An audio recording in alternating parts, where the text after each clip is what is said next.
Hello बच्चों, आशा करता हूँ आप लोग बहुत अच्छे होंगे। आज मैं दिलखुश डीके सर आप लोगों के लिए प्रश्नावली 7.3 का प्रश्न नंबर 2 लेकर के आया हूँ। ये प्रश्न बिल्कुल बच्चों जैसा प्रश्न है, सरल सा, एक सादा सिंपल, जैसे तुम लोग हो एकदम सिंपल लट्टू जैसे, वैसे प्रश्न भी है। इस प्रश्न में कहा है, पहले तो कोई एक एडी शीर्ष लंब है, एक शीर्ष लंब एडी है जो किसी त्रिभुज एबीसी का है।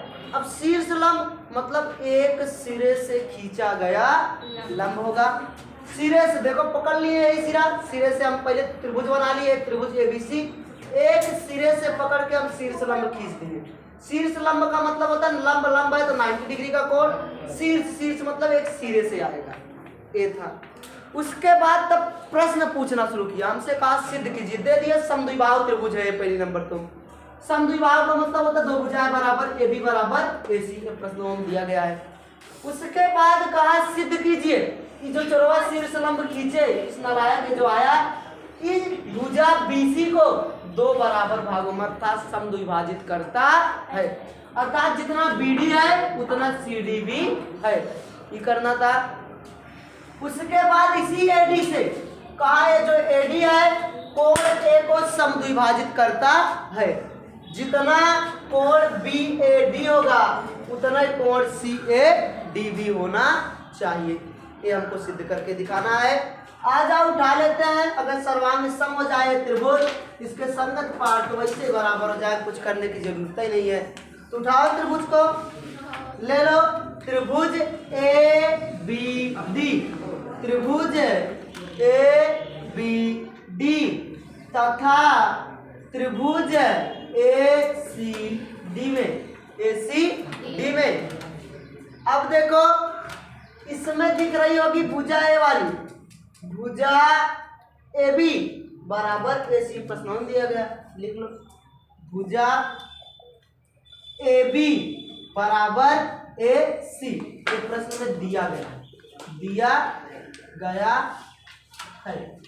अगली कंडीशन, ये देखो कोणवा, जो कोण ADB है और कोण ADC इस तरफ वाला और इस तरफ वाला दोनों समकोण ही है, बराबर ही होंगे।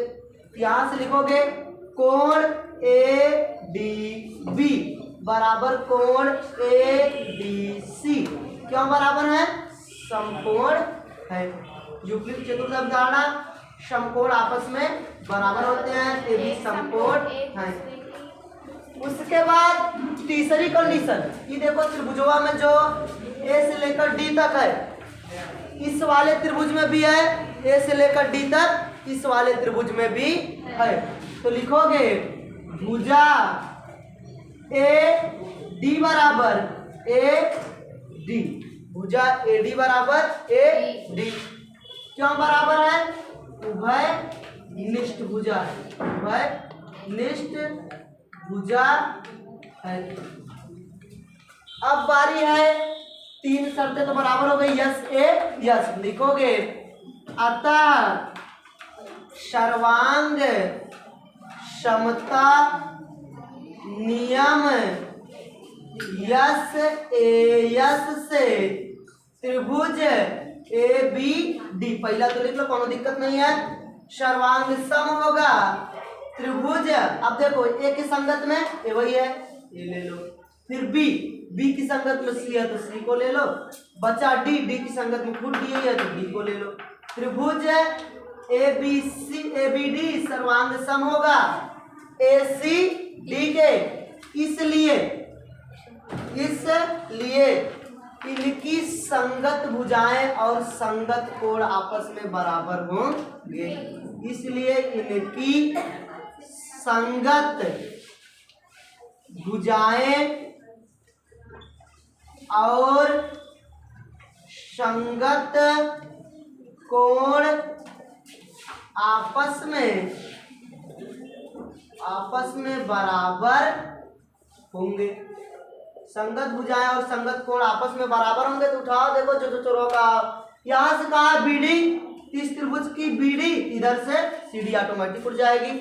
अब बीच वाले में बी है और अंतिम वाले में डी है, तो ले लो बीच का बी, उसके बाद अंत का डी, तो बी डी।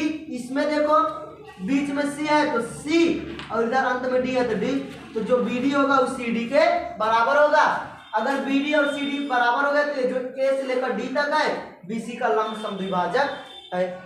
उसके बाद अब कहा है कोण बी ए डी, तो लिख लो पहले इसको, कोण बी ए डी।